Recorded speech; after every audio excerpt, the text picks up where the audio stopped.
अक्सर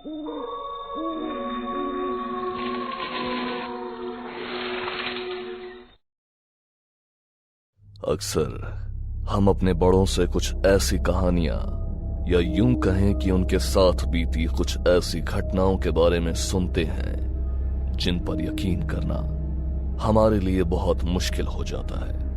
हम खुद से ये सवाल करने लगते हैं कि क्या सच में आत्माएं होती हैं?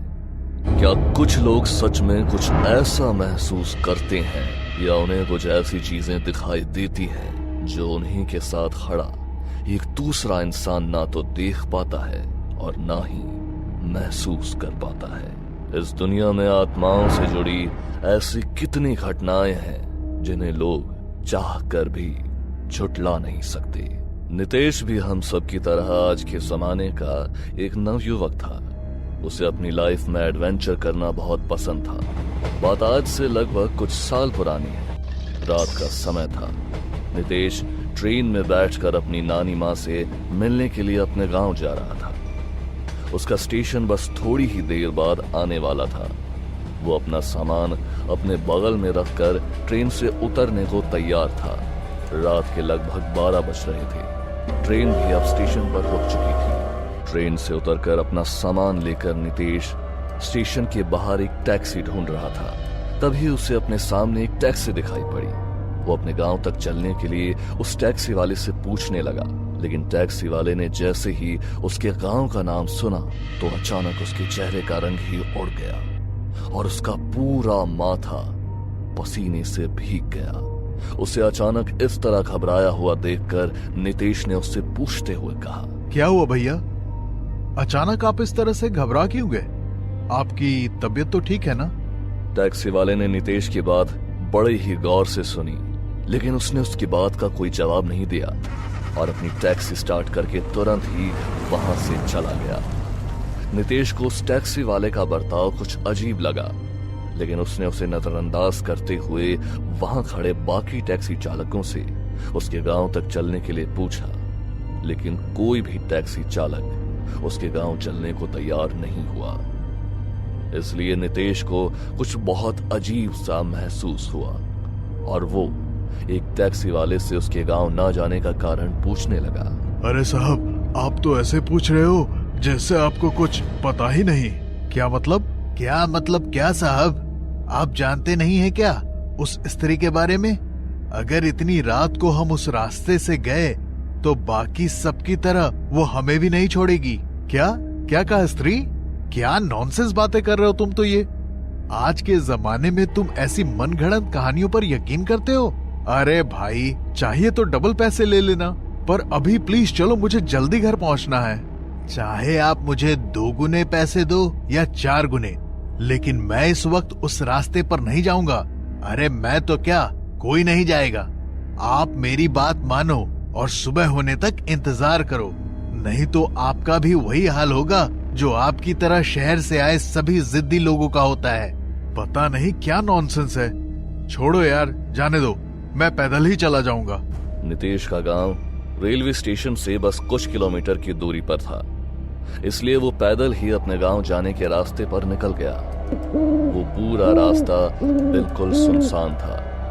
यहाँ तक कि वहां पर प्रचलित उस स्त्री की कहानियों के चलते कोई चोर उचक्का भी रात के वक्त वहां जाने की हिम्मत नहीं करता था। लेकिन नितेश का मन इस तरह की किसी भी कहानी को मानने को तैयार नहीं था।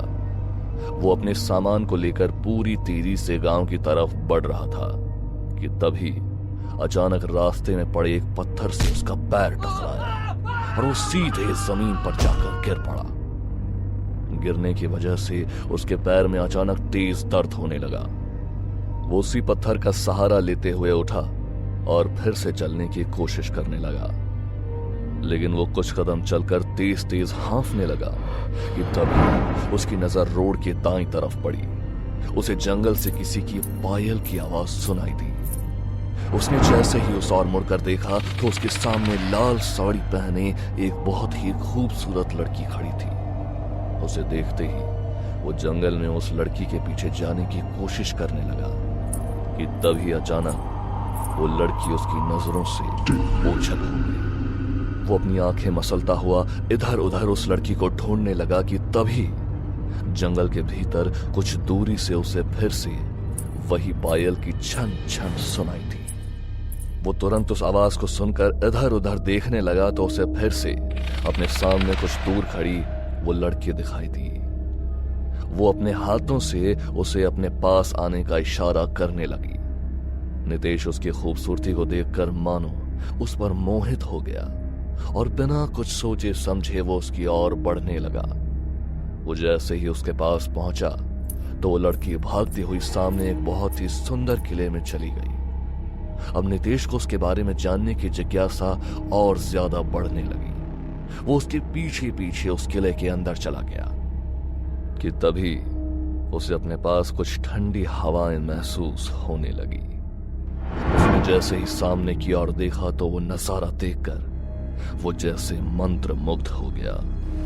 उसके सामने एक बहुत ही सुंदर झरना था जो बहकर एक छोटे से कुंड में मिल रहा था, जिसमें बैठी वो लड़की रात की चांदनी में कोई अप्सरा लग रही थी। नितेश तेज कदमों से चलता हुआ उसकी ओर बढ़ने लगा कि तभी वो लड़की उस कुंड से बाहर निकलकर अपने गीले खुले बालों को सहलाती हुई उसकी तरफ आने लगी।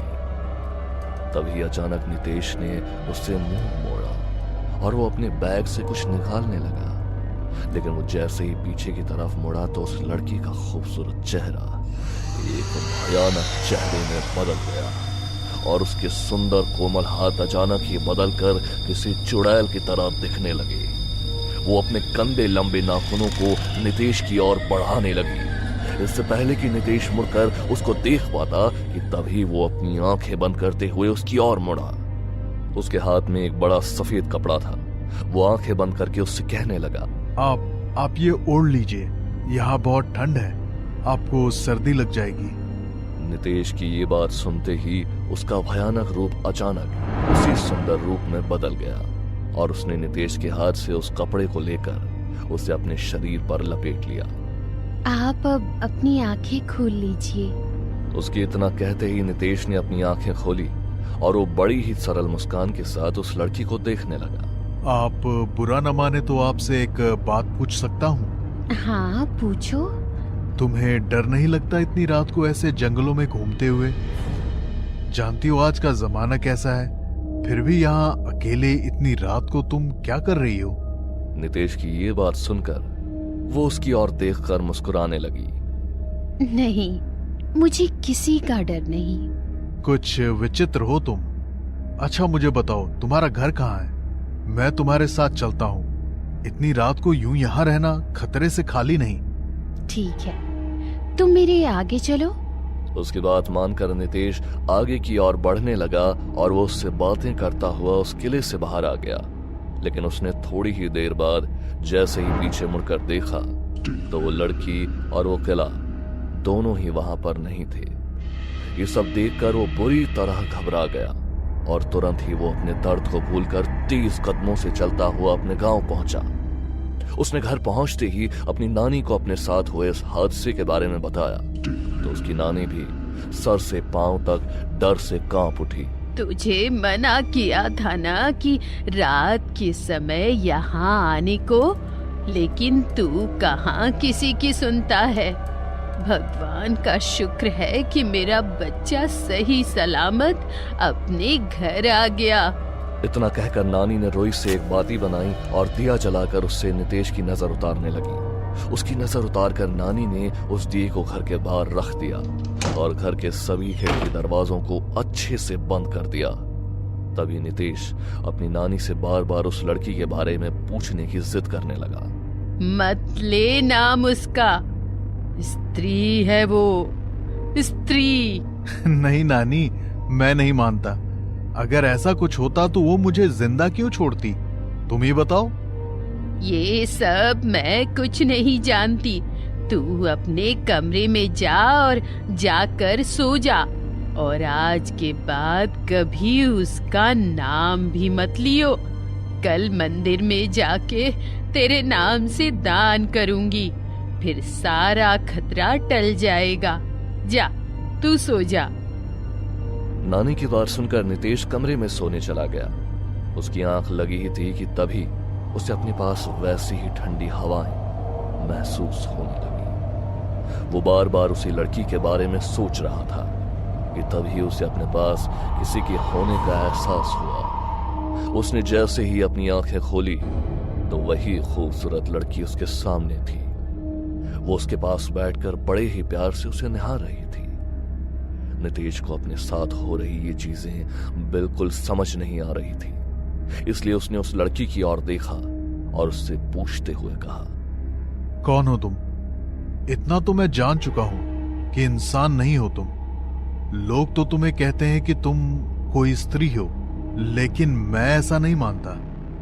सच सच बताओ, कौन हो तुम? नितेश की बात सुनकर वो उसकी ओर देखकर बहुत ही सरल स्वभाव से मुस्कुराने लगी और उसे देखते हुए उसने कहा, लोग सच ही तो कहते हैं। मैं एक स्त्री हूँ जो लोगों को जिंदा नहीं छोड़ती। आज तक न जाने कितने लोगों की जिंदगी को उनसे छीना है मैंने। लेकिन क्यों? और अगर ये सच है तो तुमने मुझे जिंदा क्यों छोड़ दिया? क्योंकि तुम उनके जैसे नहीं हो। क्या मतलब है तुम्हारा?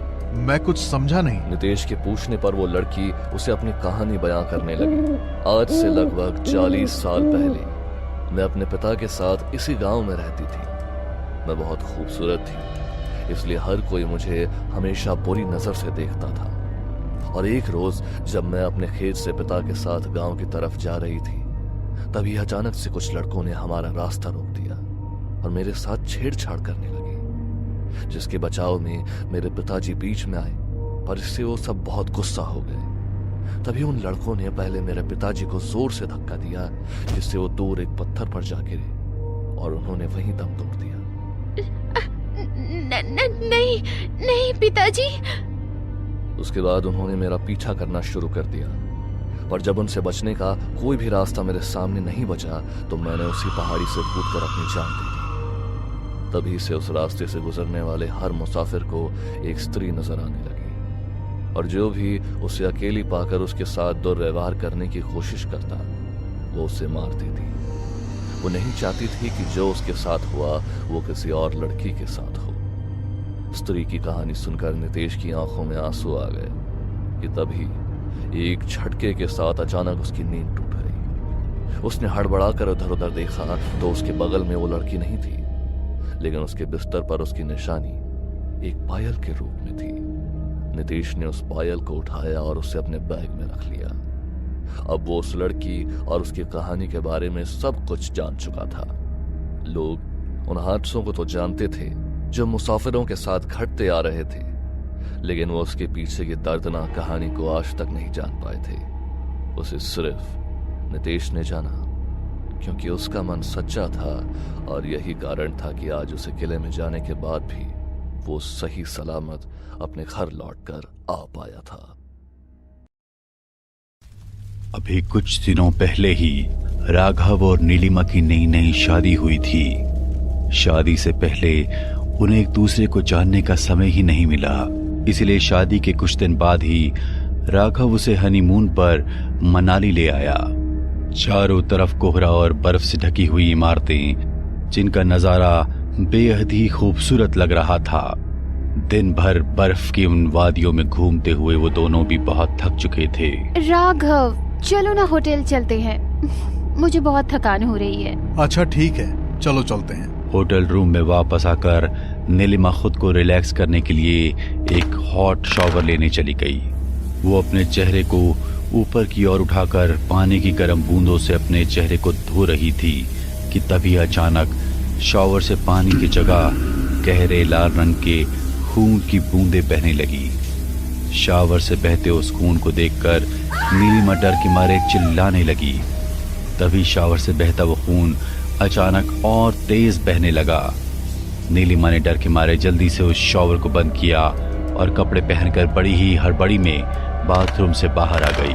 अरे क्या हुआ? तुम इतनी घबराई हुई क्यों हो? वो बाथरूम में। बाथरूम में क्या? अरे हाँ, बाथरूम में तुम्हारे गाना गाने की आवाज आ रही थी। बहुत सुरीला गाती हो यार तुम। गाना गाना लेकिन मैंने तो कोई गाना गाया ही नहीं है। अरे मुझसे क्यों छुपा रही हो? खैर वो सब छोड़ो, जल्दी से तैयार हो जाओ, फिर मैं तुम्हें डिनर के लिए लेकर चलता हूँ। ये सब क्या हो रहा है मेरे साथ? मुझे कुछ भी समझ में क्यों नहीं आ रहा है। डिनर के लिए रेडी होने के लिए नीलिमा ने अपनी ग्रे कलर की साड़ी पहनी और शीशे के सामने बैठकर तैयार होने लगी। तभी शीशे में उसे अपने पीछे खड़ी एक काली परछाई दिखाई दी। उसकी 2 भयानक आंखें बेहद बुरी तरह से उसे घूर रही थी। डर के मारे नीलिमा अचानक शीशे के सामने से उठी। तभी एक बहुत तेज आवाज के साथ वो शीशा टूटकर जमीन पर बिखर गया और उस शीशे का एक टुकड़ा नीलिमा की कलाई में घुस गया। ये सब देखकर राघव दौड़ता हुआ नीलिमा के पास आया और उसे बिस्तर पर बिठा दिया। अरे बाप रे बाप, ये कांच तो तुम्हारे कलाई में घुस गया। लाओ मैं इसे निकाल देता हूँ। राघव ने नीलिमा की कलाई से कांच निकालकर उसके हाथ पर बैंडेज किया और होटल के रूम की कंप्लेंट करके दूसरे रूम में शिफ्ट हो गया। वो दोनों ही एक नए जोड़े की तरह एक दूसरे से प्यार भरी बातें करने लगे। एक बात कहूँ तुमसे, तुम सच में बहुत सुंदर हो। अरे आप ऐसा मत कहिए, मुझे शर्म आ रही है। एक दूसरे से प्यार भरी बातें करते हुए वो दोनों कब सो गए कुछ पता ही नहीं चला। अगले दिन जब नीलिमा सोकर उठी तो खुद को उस कमरे में देखकर अचानक से चौंक कर उठ गई। राघव, हम इस रूम में कैसे आ गए? हम तो दूसरे रूम में थे ना। अरे भूल गई क्या? कल रात को उस रूम का शीशा टूट गया था, इसलिए मैंने रूम चेंज कर लिया था। क्या? अगर ऐसा हुआ था तो मुझे कुछ भी याद क्यों नहीं है? क्या मतलब? तुम्हें कुछ भी याद नहीं? क्या तुम्हें कल रात की कोई भी बात याद नहीं? हाँ, मुझे कुछ भी याद नहीं। बस मुझे सब पता है कि तुम ये सब भूलने का नाटक क्यों कर रही हो। वैसे जो भी हो, कल रात मेरे लिए बहुत खास थी। नीलिमा को राघव की कही हुई कोई भी बात समझ नहीं आ रही थी। वो अपने दिमाग पर जोर डालने के बावजूद भी कुछ भी याद नहीं कर पा रही थी। चलो जल्दी उठो, हमें घर के लिए निकलना है। गांव में माँ हमारा इंतजार कर रही है। राघव काफी लंबी ड्राइव करके नीलिमा के साथ अपने गांव रत्नापुर पहुंचा। वहां दरवाजे पर उसकी माँ आरती की थाली लिए उनके इंतजार में खड़ी थी। उन्होंने उन दोनों की आरती उतारी और अपनी बहू के सिर से एक नींबू को वार कर अपनी चौखट के बाहर रख दिया। लेकिन तभी उस नींबू का रंग अचानक से बिल्कुल लाल हो गया और वो एक भयानक विस्फोट के साथ फूट गया। उस नींबू से निकला लाल रंग नीलिमा के पूरे कपड़ों पर फैल गया। हे भगवान, ये हमारी नई वधू के साथ कैसा अपशगुन हो गया। बेटा, जरूर मेरी बहू पर किसी काले साए की नजर है। मैं अभी के अभी इसे तांत्रिक बाबा के पास लेकर जाती हूँ। अरे माँ, क्या तुम भी? एक नींबू ही तो था, इतना क्यों घबरा रही हो? और ये सब अंधविश्वास है, ऐसा कुछ नहीं होता। चलो नीलिमा, तुम मेरे साथ अंदर चलो। उस रात तो राघव अपनी माँ की बात को अनसुना कर नीलिमा को घर के अंदर ले गया। लेकिन उस रात के बाद नीलिमा की तबीयत बहुत ज्यादा बिगड़ गई। उसका पूरा शरीर किसी मुर्दा इंसान की तरह सफेद पड़ने लगा। उसे खून की उल्टियां होने लगी। समझ नहीं आ रहा इसे आखिर हो क्या गया है। इतने डॉक्टर से चेकअप करवाने के बाद भी इसकी सारी रिपोर्ट बिल्कुल नॉर्मल आ रही है, लेकिन वहीं इसकी हालत देखूं तो ये क्या हो रहा है इसके साथ? बेटा, मैं कह रही हूँ, बहू पर कोई ऊपरी साया है। इसे मेरे साथ तांत्रिक बाबा के पास लेकर चल। प्लीज अब आप फिर से शुरू मत हो जाओ माँ। मैं पहले ही इन बातों से बहुत पक चुका हूँ। आइंदा मेरे सामने किसी तांत्रिक का नाम मत लेना। मुझे 2 दिन के लिए बिजनेस मीटिंग में बेंगलोर जाना है, तो प्लीज तुम नीलिमा का ध्यान रखना। अगर अर्जेंट नहीं होता तो मैं नहीं जाता, और प्लीज मेरे पीछे कोई तांत्रिक वांत्रिक नहीं। राघव की माँ अच्छी तरह जानती थी कि उनकी बहू पर कोई बुरी शक्ति हावी है, इसलिए उन्होंने राघव के घर से जाते ही तांत्रिक बाबा को अपने घर बुलाया। बाबा, अब तो आप ही मेरी बहू को ठीक कर सकते हैं। जब से बेचारी यहाँ पर आई है, तब से इसकी हालत एक अधमरे इंसान जैसी हो गई है। तू चिंता मत कर बच्चा, मैं सब कुछ ठीक कर दूंगा। मुझे इस बच्ची से एकांत में बात करनी है। इसलिए जब तक मैं ना कहूं तब तक तुम इस दरवाजे के अंदर मत आना। हाँ ठीक है बाबा। बाबा की बात मानकर गंगा कमरे का दरवाजा बंद करके वहां से बाहर चली गई। तभी तांत्रिक बाबा ने अपने झोले से एक छोटी सी काले रंग की पोटली निकाली और उसे नीलिमा के सर पर वारने लगे। तभी अचानक नीलिमा की आंखें लाल होने लगी। वो बाबा को बेहद गुस्से भरी नजरों से देखने लगी। कौन है तू और क्यों परेशान कर रही है इस बच्ची को? छोड़ दे इसके शरीर को और चली जा यहाँ से। नहीं जाऊंगी, इसके शरीर को छोड़ के कहीं नहीं जाऊंगी मैं। लेकिन इस बच्ची ने तेरा क्या बिगाड़ा है? क्यों इसे परेशान कर रही है तू? तू कुछ भी कर ले तांत्रिक, लेकिन मैं ये नहीं बताऊंगी। अच्छा, तो तू ऐसे नहीं मानेगी। तांत्रिक बाबा ने कुछ मंत्रों का उच्चारण करते हुए उस काली पोटली को फिर से नीलिमा के सर पर घुमाने लगे। तभी अचानक नीलिमा का शरीर पूरी तरह अकड़ने लगा और वो तांत्रिक बाबा के पूछे हुए सवालों का बेहद गुस्से में जवाब देने लगी। अपने सभी सवालों का जवाब मिलने के बाद तांत्रिक बाबा ने नीलिमा के शरीर पर गंगा जल का छिड़काव किया, जिससे एक बेहद ही डरावना दिखने वाला काला साया उसके शरीर से बाहर निकलकर बहुत तेजी से उस कमरे से गायब हो गया। थोड़ी ही देर में नीलिमा बिल्कुल शांत हो गई। तभी तांत्रिक बाबा ने नीलिमा को कुछ ऐसा बताया जिसे सुनकर नीलिमा के होश उड़ गए। ये कैसे हो सकता है तांत्रिक बाबा? वो मेरे साथ ऐसा कैसे कर सकते हैं? यही सच है बच्चा। अगर तुझे खुद को बचाना है तो वो करना होगा जो मैंने तुझसे कहा है। अपनी हिम्मत को टूटने मत देना बच्चा। बजरंगबली का नाम लेना। राघव के घर आने तक नीलिमा ने 2 दिन तक पूरे दिन हनुमान चालीसा का जाप किया, जिससे वो बुरी शक्ति उस पर हावी ना हो सके। बुरी शक्ति से नीलिमा की रक्षा करने के लिए तांत्रिक बाबा ने उसके हाथ पर एक सुरक्षा तावीज भी बांधा हुआ था, लेकिन नीलिमा ने उस तावीज को अपने कपड़ों से ढककर रखा था, जिससे राघव की नजर उस पर ना पड़े। वो जानती थी कि अगर राघव की नजर उस पर पड़ी तो वो बहुत गुस्सा होगा। 2 दिन बाद राघव अपने घर आया तो नीलिमा की तबीयत में सुधार देखकर वो बहुत खुश हुआ।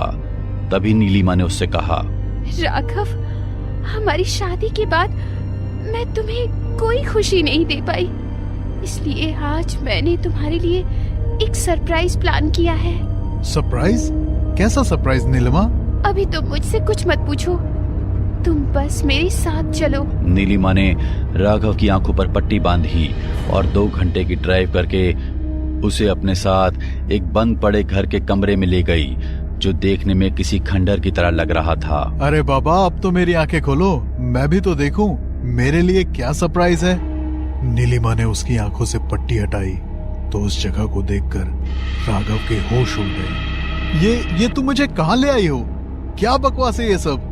बकवास नहीं, यही तो हकीकत है। तुम्हें क्या लगा कि मुझे कुछ पता नहीं चलेगा? सब जान चुकी हूँ मैं। अब खुद को कोई नुकसान नहीं पहुँचाने दूंगी मैं तुम्हें। नीलिमा की ये बात सुनकर राघव शैतानियत भरी हंसी के साथ जोर जोर से मुस्कुराने लगा। अच्छा, तो मतलब तुम सब कुछ जान ही गई, लेकिन तुमने यहाँ आकर अपनी जिंदगी की सबसे बड़ी भूल की है, क्योंकि अब मैं तुम्हें यहाँ से जिंदा लौटकर कभी नहीं जाने दूंगा। तुम होते कौन हो मुझे मारने वाले? मेरी जिंदगी और मौत का फैसला तो सिर्फ ऊपर वाले के हाथ में है। तुमने अपनी मरी हुई पत्नी की आत्मा को मेरे शरीर में प्रवेश दिलवाने के लिए मुझसे शादी की। उसकी आत्मा के साथ रहने के लिए तुमने मेरी जिंदगी बर्बाद की। तो क्या करता मैं? बहुत प्यार करता हूँ मैं उससे। उस रात उस एक्सीडेंट में मैं तो बच गया, लेकिन मेरी गरिमा नहीं बच पाई। खो दिया मैंने उसे, लेकिन उसके बिना एक पल भी मैं चैन से नहीं जी पाया। यहीं पर आकर उसके मुर्दा शरीर को देखता था मैं हर रोज। यहीं पर संभाल कर रखा है मैंने मेरी गरिमा को। उसके शरीर का अंतिम संस्कार भी नहीं किया मैंने, क्योंकि मैं नहीं चाहता था कि वो मुक्त हो, और ना ही वो ऐसा चाहती थी। वो भी मेरे साथ रहना चाहती थी, तुम जो हर रोज सुबह कहती थी ना कि मुझे रात की कोई बात याद नहीं, वो भी इसीलिए क्योंकि हर रात मेरे साथ तुम नहीं, मेरी गरिमा होती थी। तुम पागल हो चुके हो। इतना सब करते हुए तुमने एक बार भी नहीं सोचा?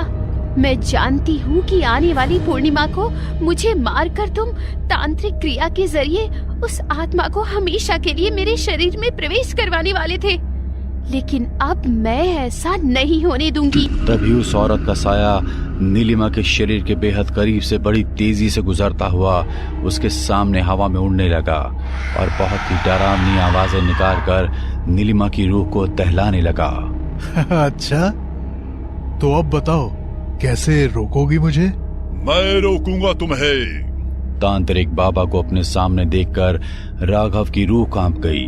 तांत्रिक बाबा ने नीलिमा को अपनी तरफ किया और उस कमरे के अंदर मंत्रों से अभिमंत्रित विभूति को छिड़क दिया। देखते ही देखते वो कमरा अग्नि की लपटों से भर गया, जिससे डरते हुए उस भयानक साये और राघव के जोरों से चीखने की आवाजें आने लगी और वो साया काफी तेजी से घर में एक जगह से दूसरी जगह उड़ने लगा। तभी तांत्रिक बाबा नीलिमा को उस घर से बाहर ले आए और कुछ ही देर में वो पूरा घर जलकर धुआं धुआं हो गया। अगर तुमने हिम्मत न दिखाई होती तो वो शैतान तुम्हारी जान ले लेता। उसकी पत्नी की आत्मा की मुक्ति के साथ उसकी मृत्यु भी जरूरी थी। अगर वो जिंदा बच जाता तो फिर से किसी और की जिंदगी के साथ ऐसा कुछ कर गुजरता। जाओ बेटी, आज से तुम मुक्त हो। इतना कहकर तांत्रिक फिर से शमशान की ओर चल पड़ा। शायद उसे फिर से किसी के बुलावे का इंतजार था। 21 बरस का सूरज हॉस्टल में रहकर पढ़ाई कर रहा था। छुट्टियों के लिए वह अपनी मां के पास आया हुआ था। आधी रात का समय था। बाहर मूसलाधार बारिश हो रही थी। दूर कहीं जंगलों से आती सियार और कुत्तों की रोने की आवाज से बदन में झुरझुरी सी दौड़ रही थी। सूरज अपने कमरे में लेटा करवटें बदल रहा था। अचानक उसका प्यास से गला सूखने लगा तो वह रसोई से पानी लाने के लिए कमरे से बाहर निकल गया। रसोई घर से वापस अपने कमरे में आते हुए उसने महसूस किया कि मां के कमरे के दरवाजे के नीचे से धुआं बाहर आ रहा है। सूरज ने चौंक कर पहले दीवार पर लगी घड़ी की तरफ देखा। घड़ी की सुइयां रात के 12 बजा रही थी। सूरज अब काफी परेशान हो गया था। वह समझ नहीं पा रहा था कि इतनी रात गए मां के कमरे से धुआं क्यों और कैसे निकल रहा है। अपनी शंका का समाधान करने के लिए वह मां के कमरे की ओर बढ़ने लगा।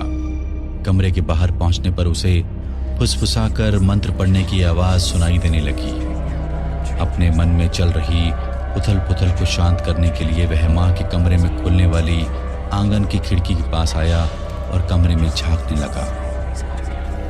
अंदर एक हवन कुंड से धुआं बाहर आ रहा था और कमरे के फर्श पर कुछ अजीबोगरीब सामग्री फैली हुई थी, जिसे देखकर ऐसा लग रहा था वहां कोई टोना टोटका या तंत्र क्रिया चल रही हो। तभी मां हाथ में एक छोटी सी मिट्टी की हांडी लेकर कमरे से बाहर निकल जाती है। सूरज धीमे कदमों से अपनी मां का पीछा करता है तो देखता है कि उसकी मां ने वह टोटके की हांडी बाहर चौराहे पर रखी और वह वापस लौटकर चुपचाप अपने कमरे में सो गई। मां की ऐसे अजीबोगरीब व्यवहार देखकर सूरज सकते में पड़ गया था। इस समय वह कुछ भी सोचने समझने अथवा बोलने की स्थिति में नहीं था। मां के अपने कमरे में जाने के बाद सूरज भी वापस अपने कमरे में आकर लेट जाता है।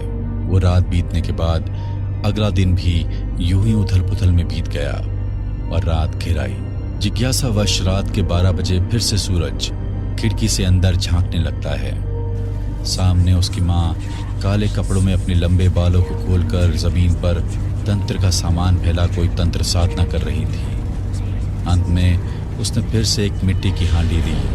उसमें टोटके का सामान, एक दिया रखकर फिर से चौराहे पर रखने के लिए घर से बाहर निकल गई। सूरज इसी तरह पूरे 3 दिनों तक अपनी मां की सारी गतिविधियों को देखता रहता है। चौथे दिन अमावस्या का दिन था। घर के आंगन में लगातार रोती हुई बिल्ली किसी अनिष्ट की सूचना दे रही थी। सूरज की माँ के सामने तंत्र के सामान के साथ साथ एक काला मुर्गा भी रखा हुआ था। अपनी तंत्र साधना पूरी करने के बाद उसने मुर्गे को काट कर उसकी बलि चढ़ा दी। है मेरे मालिक, अगर आपने चाहा तो अगली अमावस्या को बलि जानवर की नहीं, किसी इंसान की होगी। इससे ज्यादा कुछ भी देख पाने की हिम्मत अब सूरज के अंदर बाकी नहीं थी। डरते हुए वह अपने कमरे में लौट आया और आंखें बंद कर सोने की कोशिश करने लगा। काफी देर तक बिस्तर पर करवटें बदलने के बाद उसे नींद आ गई थी। सूरज पूरी ताकत लगाकर दौड़ रहा था। दौड़ते दौड़ते वह बहुत थक चुका था। तभी एक पेड़ के तने से अपनी कमर सटाकर वह हांफने लगता है। अचानक एक लंबी सी चोटी आकर उसके पांव से लिपटने लगती है। सूरज जितना उस चोटी को खुद से दूर रखने की कोशिश कर रहा था, उतनी ही तेजी से वह लिपटते हुए उसके पूरे शरीर को अपनी गिरफ्त में लेती जा रही थी। तभी उसे मंदिर के घंटे की आवाज सुनाई देने लगती है और सूरज का ध्यान कुछ ही दूरी पर बने मंदिर की ओर चला जाता है। ये कोई पुराना सा मंदिर नजर आ रहा था। सूरज कुछ समझ पाता उससे पहले ही उसके ऊपर किसी भयानक आकृति ने छलांग लगा दी, जिसके कारण डर से सूरज के मुंह से चीख निकल गई और उसकी नींद टूट गई। हे भगवान, ये कैसा भयानक सपना था? ये सब क्या हो रहा है मेरे साथ? अपने माथे पर आते पसीने को पोंछकर वह फिर से सोने की कोशिश करने लगता है, किंतु यह सपना इतनी आसानी से सूरज का पीछा छोड़ने वाला नहीं था। अब तो अक्सर ही सूरज को वही सपना नजर आने लगा, जिसके कारण वह बहुत बेचैन सा रहने लगा था। बस बहुत हो गया। आज मैं माँ से अपने सपने का अर्थ जानकर ही रहूंगा। माँ, तकरीबन 1 महीने से मैं आपको देख रहा हूँ। आप हर रोज रात के समय कुछ टोना टोटका करती हैं। ये सब क्या है माँ? अब तो मुझे भी हर रात एक बहुत ही भयानक सपना नजर आने लगा है, जिसमें मैं अपनी जान बचाकर भागता हूँ और फिर एक चोटी आकर मुझे जकड़ लेती है। आप मुझे साफ साफ बताओ माँ, ये सब मेरे साथ क्यों हो रहा है? हो ना हो ये आपके टोने टोटके के कारण ही मुझे ऐसे डरावने सपने नजर आ रहे हैं। लगता है जिस बात को मैंने बरसों से अपनी सीने में दबा कर रखा है, वो बात बताने का समय आ गया है। बेटा, जिसे तुम मेरा टोना टोटका और तंत्र समझ रहे हो, वो कोई टोटका नहीं है, बल्कि तुम्हारी रक्षा के लिए किए गए मेरे प्रयास हैं। क्या आप बहकी बहकी बातें कर रही हो माँ? मैंने खुद अपनी आंखों से तुम्हें वो सब करते हुए देखा है, और मुझे किस बात का खतरा है जो तुम मेरी रक्षा कर रही हो? मेरी बात ध्यान से सुनो। तेरे पिता कोई आम इंसान नहीं थे। उन्होंने शमशान से साधना की सिद्धियां प्राप्त की हुई थी। अपनी सिद्धियों के बल पर वो अक्सर दूसरे लोक में रहने वाली दुष्ट परालौकिक शक्तियों से उलझते रहते थे। एक बार अपनी सिद्धियों के प्रयोग से उन्होंने एक डायन को आकर्षित करके इस लोक बुला लिया। डायन को अपने साथ रखने और उससे लाभ लेने के लिए उन्होंने उसकी चोटी काट कर रख ली थी, लेकिन उनके ऐसा करने से डायन बहुत क्रोधित हो गई और वो तुम्हारे पिता के शरीर में रहने लगी। हर अमावस्या की रात को वो गांव में शिकार करने के लिए निकल पड़ती थी। कुछ ही दिनों में गांव वालों को तुम्हारे पिता के बारे में पता चल गया कि उनके अंदर कोई शैतानी शक्ति है। एक दिन आधी रात गए वो किसी आदमी का शिकार करने के लिए निकले ही थे कि उसी समय गांव के लोगों ने उन्हें रंगे हाथों पकड़ लिया और पीट पीट कर उनकी हत्या करने के बाद उनके शव को मंदिर के पीछे दफना दिया। बेटा, जन्म से ही तुम्हारे अंदर पिता के राक्षसी गुण मुझे दिखाई पड़ने लगे थे। जैसे जैसे तू बड़ा होने लगा तो मुझे तेरी चिंता सताने लगी। मैं नहीं चाहती जिन काली शक्तियों के कारण तुम्हारे पिता की जान गई, तुम भी उसके प्रभाव में आओ। इसलिए तुम्हें उन शक्तियों से दूर रखने के लिए मैं तरह तरह के उपाय करती हूँ। मुझे माफ कर दो माँ। पूरा सच जाने बिना मैंने आप पर शक किया। मुझे आप पर पूरा यकीन हो गया है। आपने जो भी किया होगा मेरी भलाई के लिए ही किया होगा। समय बीतने लगता है और सूरज को कॉलेज की तरफ से एक ट्रिप पर पहाड़ों में भेजा जाता है। यही पास में ही हमारा पुश्तैनी गांव है। एक बार जाकर देखना चाहिए हमारा गांव और घर कैसा था, और वो मंदिर कौन सा है जहां पिताजी को दफनाया गया था। ऐसा सोचकर सूरज अपने गांव डुमरी पहुंच जाता है। जैसे ही सूरज गांव में कदम रखता है, चमगादड़ों के झुंड बेचैन होकर यहाँ वहां फड़फड़ाने लगते हैं। कौन हो तुम? तुम तो हूबहू हरीश जैसे दिखते हो। क्या आप उन्हें जानते हैं? हरीश मेरे पिता थे। हाँ बेटा, मैं उसे जानता हूँ। वो मेरा बहुत अच्छा मित्र था। उसके साथ बहुत बुरा हुआ था। लेकिन तुम यहाँ कैसे पहुंचे? तुम्हें तो वो डायन उठाकर ले गई थी ना? ये आप क्या कह रहे हैं? मुझे कोई डायन नहीं ले गई थी काका। मैं तो अपनी माँ के साथ रहता हूँ। नहीं बेटा, उस डायन ने तुम्हारे माँ, पापा और दादा दादी को खत्म कर दिया था और तुम्हें उठा कर ले गई थी। 15 बरस पहले की बात है। इस गांव के काली मंदिर में एक औरत रात के 12 बजे पूजा करने आती थी और माँ काली को अजीबो गरीब चीजें चढ़ाया करती थी। पूरे गांव में इस घटना के कारण सनसनी फैली हुई थी। कभी मंदिर में खून पड़ा मिलता था तो कभी हड्डियां दिखाई देती थी। तुम्हारे दादाजी गांव के सरपंच थे, इसलिए उन्होंने ये फैसला किया कि वे और उनके बेटे पूरी रात मंदिर में पहरा देंगे और पता लगाएंगे कि आखिर कौन ये सब कर रहा है। रात घिरी और रात के ठीक 12 बजे एक सुंदर स्त्री इस मंदिर के अंदर घुस गई। उसके हाथों में एक मानव खोपड़ी थी और उसकी लंबी चोटी जमीन पर लहरा रही थी। मंदिर के अंदर जाकर उसने अपनी तंत्र सामग्री वहां रखी और कुछ सिद्धि करने लगी। उस भयानक स्त्री को देखकर पहले तो सरपंच और हरीश भाई घबरा गए, लेकिन बाद में हिम्मत करके वे उसके सामने गए और गुस्से में उसकी चोटी काट दी। दरअसल वो एक जहरीली डायन थी। उस डायन की चोटी काटने का परिणाम यह हुआ कि अब वह तुम्हारे परिवार के पीछे पड़ गई थी। अमावस्या की रात उसने तुम्हारे घर में घुसकर तुम्हारे दादा दादी, पापा और माँ सबको मार डाला। अब तुम्हारे परिवार में बस तुम ही जीवित बचे थे, परंतु डायन कभी भी अवयस्क बालक की जान नहीं लेती, इसीलिए वो तुम्हें उठाकर अपने साथ ले गई थी। गांव वाले तो यही समझ रहे थे कि उस डायन ने अब तक तुम्हारी जान ले ली होगी। अब मुझे सब कुछ समझ में आ रहा है। जो माँ बनकर इतने सालों से मेरे साथ है वो मेरी माँ नहीं है। अमावस्या के दिन वो मेरी ही बलि देकर अपना बदला पूरा करने की योजना बना रही है। बेटा, उस डायन को खत्म करने का बस एक ही तरीका है। काली मंदिर से त्रिशूल लेकर तुम्हें ही उसका अंत करना होगा, नहीं तो वो तुम्हारा सर्वनाश कर देगी। काका की बात सुनकर सूरज को अब तक की सारी पहेली साफ साफ समझ आ गई थी। उसने काली मंदिर से त्रिशूल लेकर अपने पास रख लिया और घर लौट आया। रात के 12 बजे उसे फिर से माँ के कमरे से टोने टोटके और मंत्र पढ़ने की आवाजें सुनाई देने लगती है। उसकी माँ आंखें बंद करके किसी शैतानी साधना में मग्न थी। जैसे ही वह त्रिशूल लेकर डायन की ओर बढ़ा, डायन का शरीर हवा में ऊपर उठने लगा और देखते ही देखते वह भयानक शक्ल वाली एक डायन में बदल गई। डायन की लंबी चोटी अब जमीन को स्पर्श कर रही थी और उसका चेहरा बहुत ही भयानक नजर आ रहा था। डायन ने अपनी लंबी चोटी को हवा में ऊपर उछाला और वह चोटी आकर सूरज के पूरे शरीर को रस्सी की तरह जकड़ने लगी। चोटी की मजबूत कसावट के कारण वह त्रिशूल उसके हाथ से छूटकर नीचे गिर पड़ा था। चोटी ने पूरी ताकत से उसे डायन की ओर खींचा और वह चोटी में जकड़े हुए ही जमीन पर गिर पड़ा। उसे जमीन पर गिरा देख डायन जोर जोर से हंसने लगती है। सूरज खुद को बेहद असहाय महसूस कर रहा था और डायन की चोटी के द्वारा पड़ रहे दबाव से उसके शरीर में खून का बहाव भी रुकने लगा था। तभी उसकी नजर उसके पास में पड़े हुए माँ के त्रिशूल पर गई।